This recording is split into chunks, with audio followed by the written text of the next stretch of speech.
what was it? Does anyone have the number of how the rate at which the population was? It was 20%.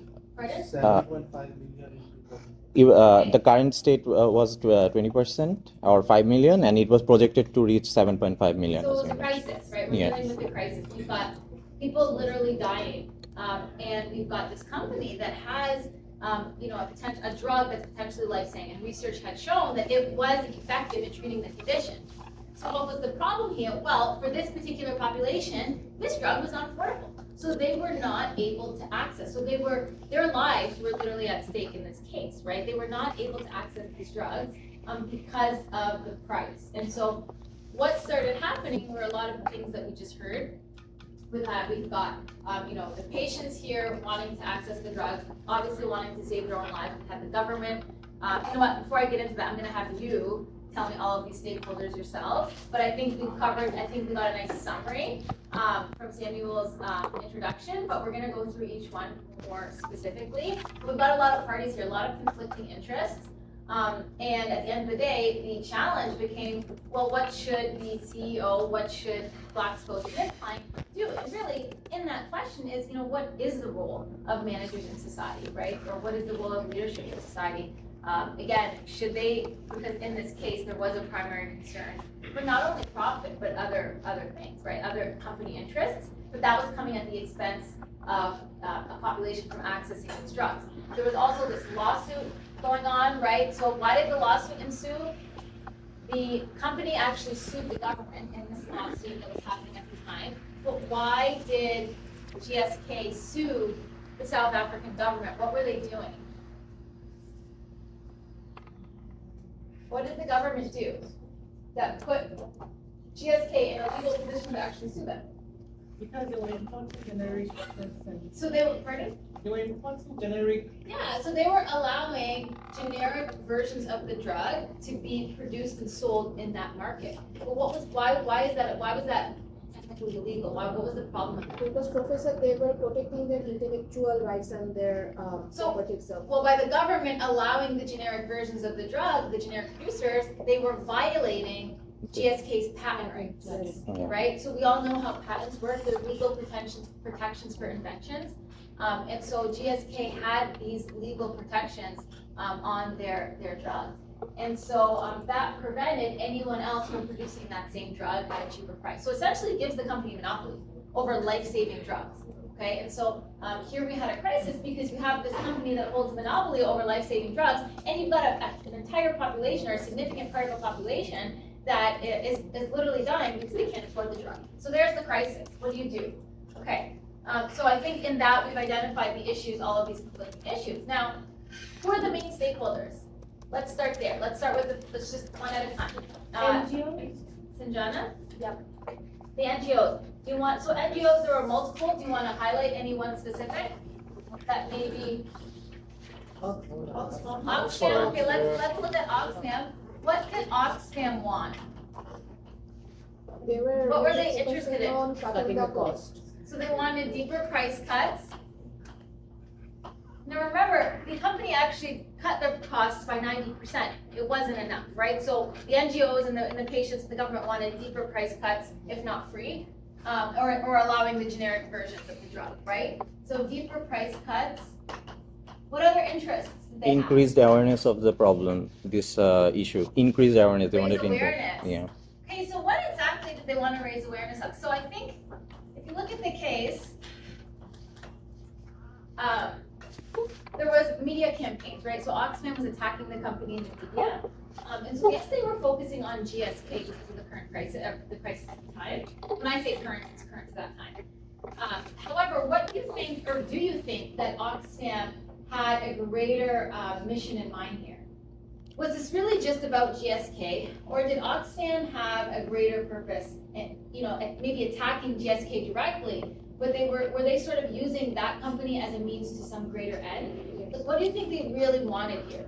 They wanted affordable medicine to be accessible towards the countries who are not having that access of producing or buying, or have the capacity of buying, basically. Yeah, and so what were they really attacking? Because what was The TRIPS, TRIPS agreement. right? Yeah. So raise awareness, maybe read. What did the TRIPS agreement do? It protects the intellectual property of Is it the just one pharmaceutical. It's Yeah. 1P. So it did what? It protects the intellectual property, it bans the production of generic drugs, and it ensures monopoly rights for 20 years for Exactly, so the it pharma. essentially allowed GSK to have this monopoly. And so, in the pharmaceutical industry as a whole, right, so it was protecting, so really, this was more of an attack against the pharmaceutical industry as a whole and the power that they were able to acquire through our laws, right, by allowing, we need, obviously, we need patent regulations, we need patent protections, they're there for a reason. However, you can, get into situations like you see here, where you sort of have this conflicting, there's this conflicting duty, right? So is your duty in this case to really, your corporation alone, or should you really be bearing in mind maybe the people that are impacted by, the very protections that, yes, you have a right to enforce, but again, should there be an extent on that right? I guess is the question.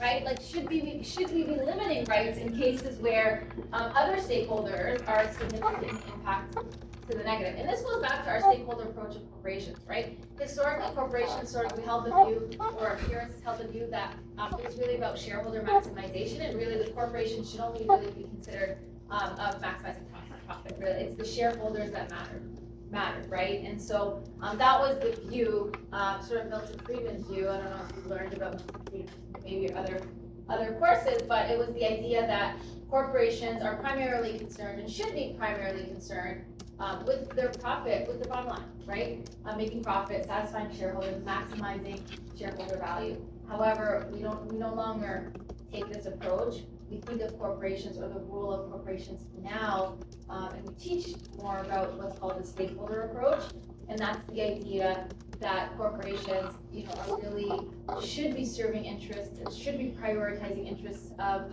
all relevant stakeholders, right? All groups or individuals that have something to lose or gain from the decision making of the organization, right? Because why should they care about everybody else? Anyone sort of have an idea of why you think corporations shouldn't really just be thinking about the shareholders, which are really just one stakeholder? Why should they care about other relevant stakeholders to their business? In order Why does to this even matter? Yeah. In order to ensure long-term success of the organization organization has to be its activities should benefit the community in a way that both the community and the organization are helping each other, so it ensures sustainable business practices. Okay. So, and it also goes along with it should at least in principle go along with the mission and vision of the organization itself, because most organizations mention that they want to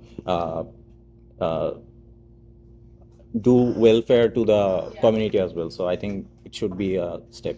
And so more and more today, right, employees want to work for organizations that are socially responsible, and consumers want to shop at organizations that are ethical and socially responsible. So not only for moral reasons, but for business reasons, right?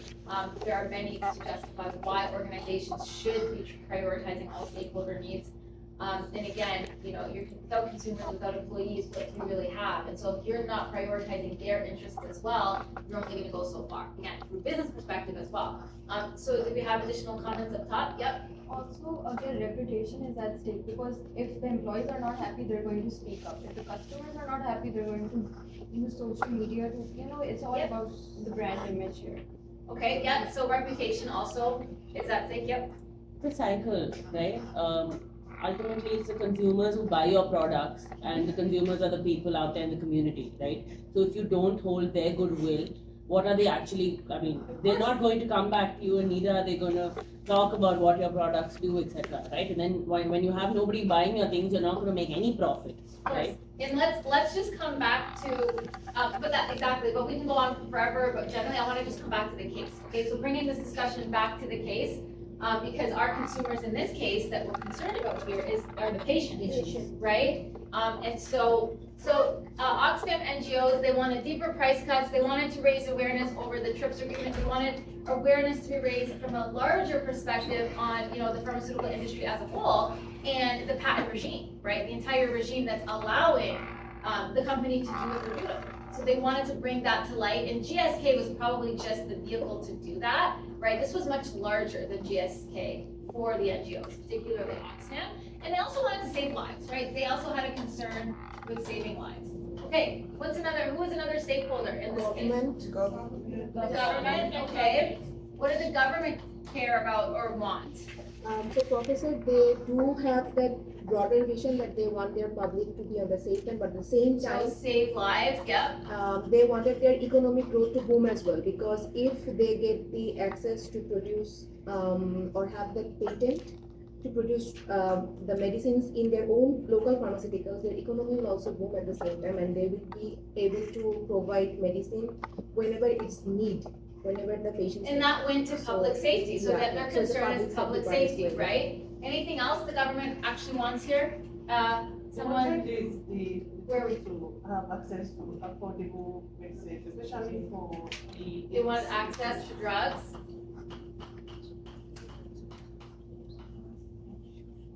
Okay, yep, good. Anyone else?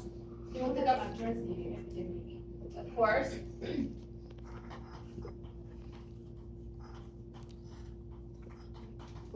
Well, they need to respond, obviously, right? Do you have your name tag? Okay. Oh. Okay, anything else specifically the government wanted here? Yes, The government wanted to develop policies and allocate resources and implement healthcare programs to address the HIV/AIDS epidemic. yeah, so that's what we just got here. Yeah. Diana?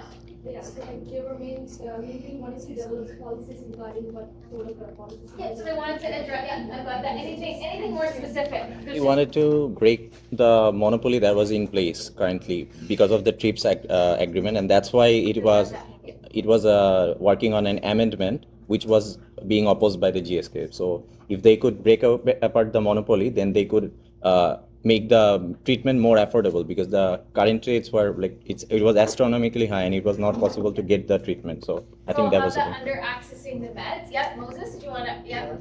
There is more revenue by producing the drugs locally. Yeah, so I'm not sure they were really Rely on concerned with the foreign- revenue part of it. I don't think that, I mean, all governments are concerned with revenue, but here, I don't think that was like a primary interest. I think they were more about, like, let's correct, right? So, because again, they wouldn't be violating legal protections to generate revenue. They would be doing it to save lives, right? And so I think the government was taking such a, because they weren't allowed to do what they did, but they did it because lives were at stake, right? So I think that was the motivator in that case. But that, generally speaking, yes, of course, governments do have an interest in generating revenue, as you know, all entities for the most part do. What about the lawsuit? They wanted GSK to drop the lawsuit, right? So that was another interest they had. They wanted the lawsuit to be dropped. Okay, who's another stakeholder? AIDS patients, Hold on. the pain patients. Okay, patients, let's go there. And what do the patients want? Affordable medicine. Okay, access to meds, Quality for life. quality of life. They wanted an effective treatment. Yep, quality of life. Right, effective treatment, all, basically that was their concern here. That's really all they cared about, right? We want access to the drugs, we wanna live. We wanna have good quality of life, we wanna be healthy. That's what the patients want, okay? Anyone else? Healthcare workers. Let's try to get to like the main, yes, the doctors and all that, but we'll just focus on The sort of key Pharmaceutical stakeholders. companies. So pharmaceutical companies, let's just go with Secondary. GSK. So yes, the pharmaceutical companies as a whole, but let's focus on GSK. What does GSK care about? Protect their intellectual Profit margin. Okay, so they want to protect their patent protections. Anything else? They want profits. Protect their investment. Access to developing markets. Okay, so what else are they concerned about? So think of everything NGOs were doing here, attacking the campaigns. What were they concerned? What was GSK also worried They about? wanted to have a global impact. Okay, so just raise your hand and I'll get to. All right. Their ethical responsibility, Professor. They were morally Just keep minded. you, yeah, I know you had, I just want to give others a chance. I appreciate it. I appreciate the eagerness. So I was gonna ask, I can't see your name there. It's hard for me to. Yep, go ahead. This conflict between profit and CSR and for them, and also because all of these media outlets were targeting them, their reputation was at Yeah, the reputation, so they were concerned about the reputation, right? And that was being basically destroyed, okay? So one of the arguments, right, everybody wanted, like we said, right, the government, NGOs, patients, they wanted access to meds. So they wanted these drugs to be cheaper. Now, why wouldn't GSK just do that? What was their concern? Because how much of the sales, how much of their sales market did GSK actually represent, or did the population in South Africa actually represent? 1%. 1%, okay? So if 1% is all of what we're dealing with here, we're giving, potentially cheaper drugs to 1% of their market, why couldn't they just do it? What was their argument, aside from the profit thing? Because I don't really think that was their biggest concern at 1%. Yeah, at the top. So the thing is, they can even provide medicine for free to the people of South Africa, but the problem is it has effect all over the world, because they have Yeah. business all over the world. If they reduce the price to a significant level in South Africa, it would force them to reduce the price of their medicine to other parts of the world too. So this they is a wanted big to problem. avoid setting a precedent, right? Yes. What that means is they wanted to avoid everybody else coming and say, well, why are the drugs cheaper for them and not us, right? And so what would be the counter argument to that, however? What would you say to counter that position? Go ahead. There is a difference of poverty level all over the world. So Yeah. developing country versus developed country, their income is also higher than the developing country. So it could be possible that they would be able to understand, make people understand that why they are doing it. Still, it is difficult to make everyone understand. Right, so it's again, we're dealing with exceptional circumstances here. Is that argument really that strong? The worry that we're gonna set a precedent, but you're not gonna please everybody, so you're obviously gonna get that resistance. And at the end of the day, GSK's gotta balance these interests from their perspective, right? Yeah, what's your name? So Professor, one of the arguments here could be that the region, they would reduce the price. It was the most infectious HIV/AIDS region in the world. So in order to spread the virus, they could have reduced the price there. Okay, Yeah. good, anyone else? So Ron, I think you just took us to the last question here. So any other stakeholders before we move on that you think we should address?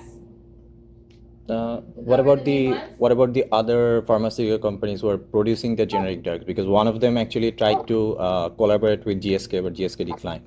Okay, and so, well, the pharmaceutical company as a whole, but also, what else was GSK? Why were they so protective of their patents? Anyone, one more point here, what else? Why were they so protective of not allowing generic producers? So maybe they don't wanna, they don't wanna give away the drugs or, reduce the prices, but why not allow generic producers? Why were they so protective of the patent?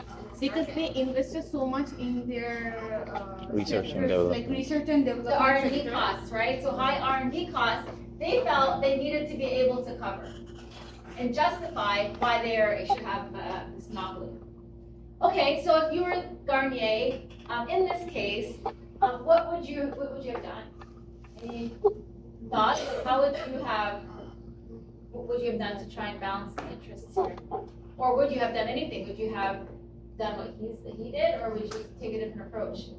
They You've can got your negotiate. corporation, you've got these stakeholders, you're the leader, what would you have, just raise your hand if you wanna give your thoughts. They can negotiate it with the government and the NGOs regarding their patent survivor or the sector of the R&D sectors, because in the cases mentioned, the HIV virus was mutated and it was changing rapidly. So the one formula won't be enough for all the companies. So they can negotiate the terms and the conditions, and then they can help the people Okay. with the affordability and access. Okay, sure, Nilay? What I feel over here is what I would just like to add points to that solution. It's like, what I feel is like if GSK is trying to collaborate with each and everyone in that country to, fight AIDS, then it can be really very effective for the nation as a whole, and plus for the profits and many other things. So what I'm trying to say is if GSK is collaborating with NGOs and other pharmaceutical companies, it will be better for them to, tackle the new mutants. Plus, they can organize many campaigns they have. Yeah. Right, and in a way, what they can do is they can reduce a little bit price according to the NGOs in the nation, but in the Western economy, they can have their own price, and they can, describe it briefly that why they are doing this in the African nation and not in the Western side. Okay, so justify the differences. Great. Yep, go ahead. I want to add to what Levi was saying, that they need to reduce the price of production if it is possible. So there is one of the ways to reduce price of production is to produce in the host country. Okay, if they go for partnership with the local producers and start producing in the local host country, it would reduce the price of the production. They would be able to provide the medicine at a cheaper cost. And there is another thing, that is technological advantage. Okay. If they work on their R&D and they would try to improve their technology, it would also reduce the prices in the long run. Okay, so you're thinking long-term as well? Yep, Mahia? So Professor, they could have adopted the approach called differential pricing. So if they could have done that, what would happen is that not only they would have lost any sort of profit, they could have earned it from the high income based countries, but at the same time the lower income based countries would be having more accessible to the drugs with their price range. So if they would have adopted the model soon, this kind of conflict wouldn't have happened. Okay, do you wanna, go ahead, Ron? I think, both company and South African government should seek international aid, because there are so many organizations in the world and so many countries that care about human rights, especially in people's lives, and that they can save. And I think they should seek aid, international aid for that. And I think, and that's true, but I also think, what about the company? Like, what is their role though? So do you think that, let's come to this side of the room, in the middle here, do you think that GSK should have just lowered their prices or given the drugs for free, or allowed, just released their patent restrictions? Does anyone think they should have just done this for this one market, make an exception? Or what? Ms. Patna? I think that the company could have done a voluntary licensing. Okay. So it just this, like the pharmaceutical companies could have considered the voluntary licensing for the, to allow the generic drug manufacturers to produce and distribute cheaper drugs to the specific regions they want to sell, because they're the most infected among the world. So they could have a different voluntary licensing for them to allow the cheaper price to sell the market. Okay, what's your name, sorry? So that's why I think there should foster transparency. So Okay. in drug pricing or procurement allocation processes, this could be a trust among the stakeholders. And I also think they should also raise education and awareness. The campaign to reduce the stigma associated with HIV/AIDS and encourage more individuals to seek treatments. Okay, those are good points as well. What about over here? Anything else? Yes, It's a bit difficult to just reduce the price. of course, yeah. And considering the number of years they spent trying for the R&D, it's a lot, they spend a lot of money. So I think it's just for them to come to like, let's sit down together, talk about it, this is it, this is all we did. So we cannot just reduce, let there be a collaboration, and then they all arrive at the price. It may be difficult, but I think communication, like we discussed in our group, is very important. Yeah. And coming to a mutual agreement. Sure. Coming to an agreement and be able to arrive at a price that's convenient for government and for the people, and also the NGOs. In fact, the meeting should be with the NGOs also. They should be involved in that meeting so that they can all agree and understand why they have to fix that price. Yeah, no, absolutely, and the lawsuit as well. So again, negotiating with respect to the lawsuit itself, and do we really need a lawsuit against the government for these power? So the company maybe took a rather impulsive approach to suing the government for allowing this given the crisis. Anyone else that hasn't had a chance to speak yet? Just right there. Pardon? I Yeah, go for it. What's your name? April. Yeah. EBUN. Oh, okay. I agree with that. I think it's a realistic thing. Like you said, it's just 1%, even though they agree the ideas, it might not be what they wanted to do in the Sure. yes, in the immediate time. But it's not impossible because they are only using drugs that are related to HIV/AIDS treatment. So I think they could have done things on it. Okay, so does anyone actually know what happened in the case? How it ended up? Because I don't think you ever text the case. Doesn't discuss it. Yeah. Okay, so the company actually did drop the lawsuit. Yeah. So they did drop the lawsuit and they reduced their prices even more. So they did ultimately decided after all of this, right? After all of it, they had to get hit so hard, and in the end, they released the drugs. But again, we have to go through all of that, right? Come to the table earlier on. Hence, collaboration, communication, and we talk in other business courses about interorganizational relationships. Whereas today, we typically see companies as just always competing with each other. But there are many situations where companies can collaborate, even competitors, right? Not in an anti-competitive way because we need competition. Competition, yeah. Competition is healthy for the environment, it's healthy for the economy. But in some cases, collaboration can be a good thing, right? And so, especially when you've got such a distinctive set of interests that are conflicting. Yes, Iman? I don't think that's our conclusion that it can balance the interests here. I think that the both government and the company as a third party to join the table and they can come to a conclusion about it somehow because the company needs fund. This project needs fund. Okay, a third party, for example, a holding or a company somehow can fund and they can come to another idea. For example, some other right or other opportunities. For example, they can run a company or run a firm for that. And they can, change some regulations for a company. They can buy these, products, these the drugs, the medicine. Yeah. What I'm saying is, some third company can fund this project. Oh, fund the project to save lives, or what project? Fund the product, can buy the vaccines. Okay. What's your name? Sorry. Yeah, go ahead. So I have a question. So the reduce of the price is only for the Africa or all over? Yeah, no, for that market. For that market?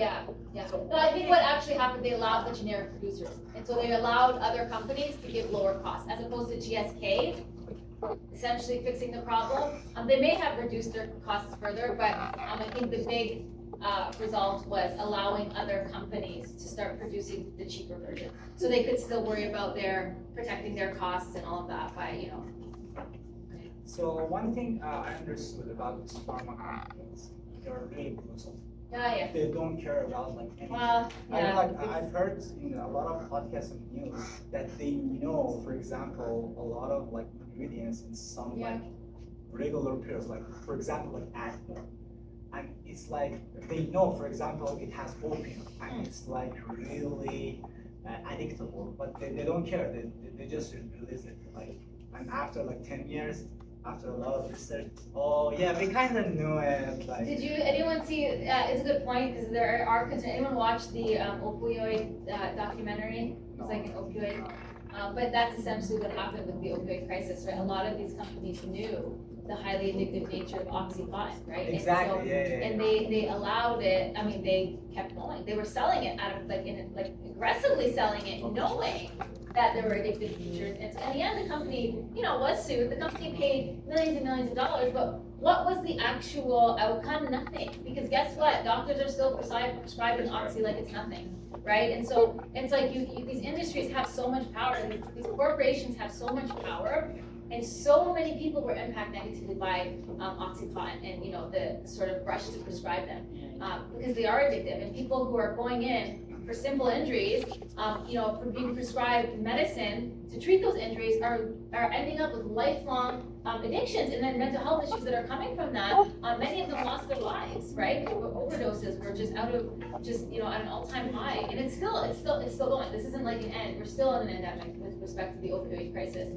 And yet, in the companies, the investigation revealed that they knew these things. They were held accountable in the sense of payments and all of that, but nothing really. What changes? Nothing really changes because these drugs are still out there and they're still being prescribed. And so, all you can do, right, in these cases is raise awareness and ensure that people in that situation know, are educated enough before they're just simply saying, okay, I'm gonna accept this, right? Because even if a doctor is still gonna prescribe it, the patient doesn't have to agree, right? And so again, the education and awareness is really a big piece. And I think that was the goal of that documentary. But these companies, what they're doing is, it's scary. And that's why it goes to the heart of the question, like really what should a corporation care about, right? We saw the Boeing, what happened with Boeing, right? A simple, desire to save money on pilot training. So taking some shortcuts led to 2 fatal plane collisions with hundreds of bodies on board because the company, just didn't want to spend a little bit of money on training. I'm simplifying it, but essentially, like, isn't that what it was? And again, it's corporate greed, right?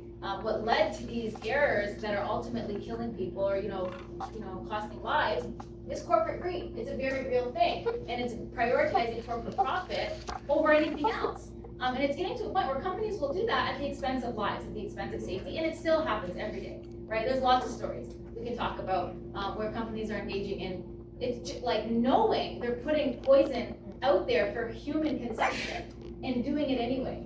And so all we can do is have lawyers continuing to try and hold them accountable, but it's a tough job. They have more power than they should. And so, yeah, these are tough issues and tough things to deal with, but all you can do is go out there and be a leader that hopefully changes that direction and, creates and, influences culture in a way that is going to feel good and is going to care about how people are going to be impacted, even if that means, not making as much money.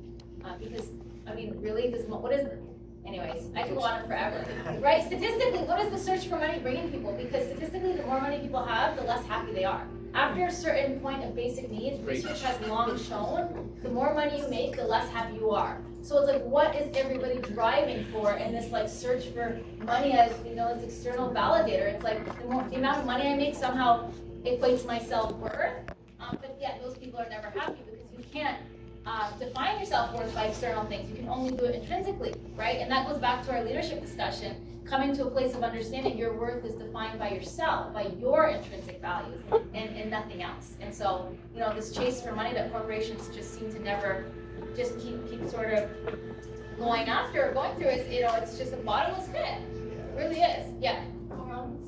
Yes. Okay, I think the stakeholders are taking a socially responsible approach by even educating the crowd. Yeah. Prevention is key.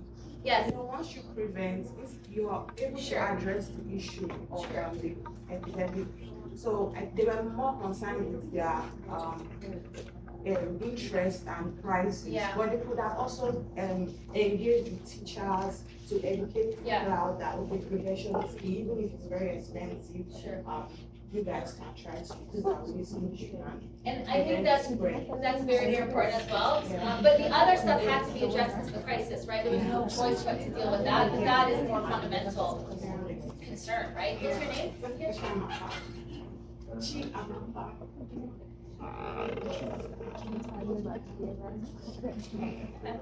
Okay, any other last minute comments? Yeah, Moses? Like what you said, from the case study, the South Africans were not concerned about using prevention during central approach, they don't fear something like that. Sure, yeah. They underestimate the prevention kind of approach. Okay, we're still talking. So, yeah. That from the case study, that one I saw. Yeah, no, absolutely. Yeah, did you want to add?